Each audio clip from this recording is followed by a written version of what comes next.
8. In this lecture, we will show the variance of some common random variables. They include the indicator, the binomial, and the geometric random variables. After that, we will show a very useful probability bound called Chebyshev Inequality, and this inequality makes use of both the expectation and also the variance of a random variable. So let's start. So first of all, let us investigate the indicator random variable with parameter p. So the theorem here states that suppose that x is a random variable, which is an indicator. Then the variance of x will be equal to p times 1 minus p. Now the proof of this one is super simple. We just prove it from the definition. So for variance of x, it is always equal to the expected value of x squared minus the square of the expected value. So what is expected value of x squared? So x squared for indicator can take on only two different values, either 1 square or 0 square. So 1 square happens with probability p, and 0 square happens with probability 1 minus p. So this part is expected of x squared. And expected x we have already known. So it is p, so the square of it is p squared. So after doing some simplification, then we get the terms together, and so we get this is equal to p times 1 minus p. Yeah, this is actually p here. So p minus p squared, we get p times 1 minus p. Okay, next, based on the result of the variance of the indicator, we can easily show the variance of a binomial random variable bin p. So suppose that x this time is a binomial random variable, then the variance of x is equal to n times p times 1 minus p. So how do we get the proof? Okay, so the first proof is from the physical meaning of this binomial random variable. So recall that binomial random variable can be treated as a sum of n independent indicators. So it is about flipping a coin n times, and each time a coin has success probability p, and they are independent of each other. So the variance of x can be written as the sum of the variance of these n independent indicators. It is because they are independent. And we have already shown the variance of IP is equal to p times 1 minus p, so we easily get variance of x is equal to n times p times 1 minus p. So this is a very easy proof, and I hope everyone can remember this. But of course, we can also derive the variance of a binomial random variable from the definition. So here, we do not compute the variance directly, but we try to get expected of x squared first. And after that, we will deduct from this term by the square of expected of x, so we get the variance. Now, so let's see what is the value of expected of x squared. So this is by definition, so it is equal to the summation of all the terms r from 0 up to n, r squared times, so because it takes on x squared, right? So r squared multiplied by the corresponding probability that this x is equal to r. So this is n choose r, p to the power r, 1 minus p to the power n minus r. So it is just copying from the definition. And next, we will change this r squared into r times r minus 1 plus r. So we will see that after adding these two terms, it is the same as before, r squared. So the remaining part, we just keep it.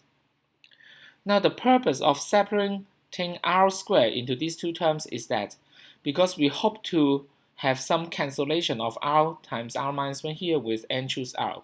Because n choose r has a denominator r factorial n minus 1 r factorial. So the r factorial part can have some terms cancelled with r times r minus 1. And similarly, they will have some terms cancelled with r. So that's the purpose of separating r squared into these two parts.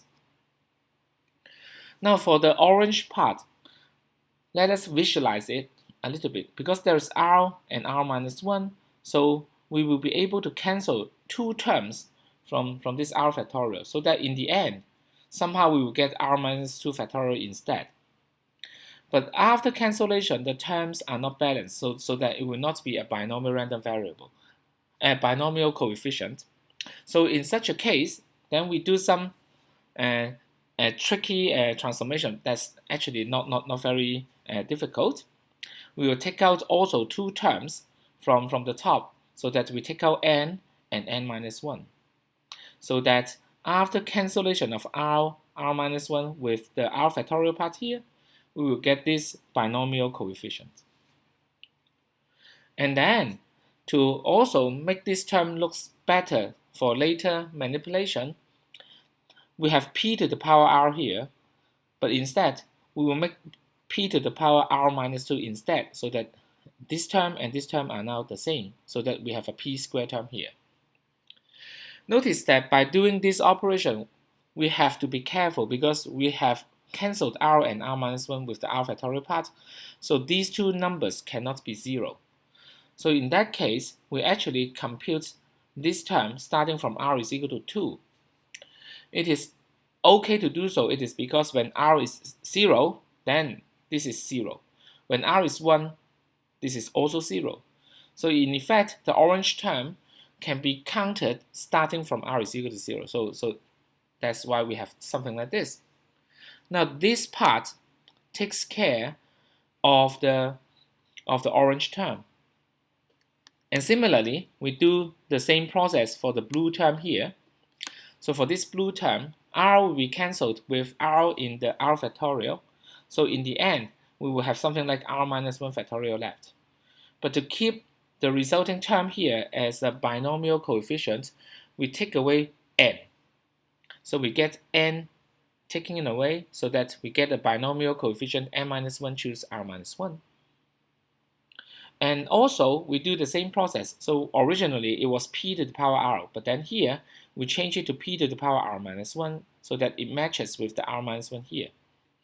So in that sense, we are taking away one copy of p outside. So from this formula, we now get this formula. Now the purpose of making such a difficult transformation here is because after doing so, we see that this term is actually the binomial expansion of something. Okay, so it is the binomial expansion of the number p plus the number 1 minus p to the power n minus 2. So p and then plus bracket of 1 minus p all together to the power n minus 2. But p plus 1 minus p is actually equal to 1.